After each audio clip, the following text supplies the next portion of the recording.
பாலிவுட்டின் முன்னணி நடிகர்களில் ஒருவரான சைஃப் அலிகான் கடந்த 15 வருடமாக மும்பை பாந்த்ரா பகுதியில் தனது குடும்பத்துடன் வசித்து வருகிறார்.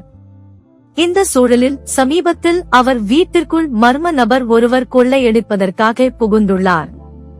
அப்போது அவருடன் ஏற்பட்ட தகராறில் சைஃப் அலி கானுக்கு 6 இடங்களில் கத்தியால் குத்திவிட்டு தப்பிச் சென்று விட்டார். இந்த எதிர்பாராத தாக்குதலில் படுகாயமடைந்த சைஃப் அலிகான் அருகில் உள்ள தனியார் மருத்துவமனையில் அனுமதிக்கப்பட்டார்.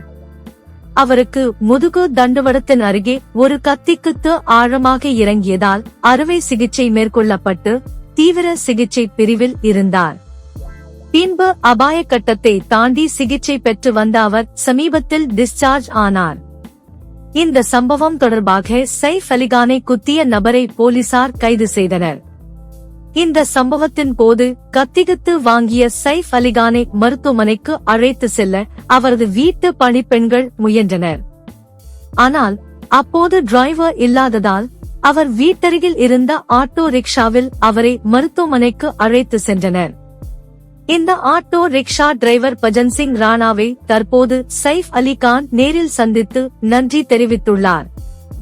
மேலும் நிதியுதவியும் வழங்கியுள்ளார்.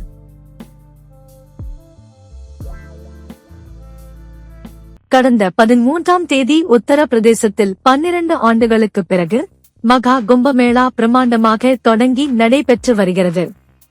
இந்த நிகழ்வில் பாசி மணிகள் விற்கும் மோனலிசா போஸ்லே என்ற பெண்ணின் புகைப்படங்கள் மற்றும் வீடியோக்கள் சமூக வலைதளங்களில் வைரலானது. அவரின் தோற்றம் மற்றும் கண்களும் பலரது கவனத்தை ஈர்த்தது. இதனால் அவரை காந்த கண்ணழகி என்று சமூக வலைதளங்களில் கமெண்ட் செய்து வந்தனர். இதையடுத்து அவர் பிரபலமானதால் அவருடன் புகைப்படம் எடுக்க பலர் முயன்றனர். மேலும் அவரை பேட்டி எடுக்கவும் சிலர் முயன்றனர். இந்நிலையில் மோனலிசா போஸ்லேவிற்கு பாலிவுட்டில் நடிக்க வாய்ப்பு வந்துள்ளது.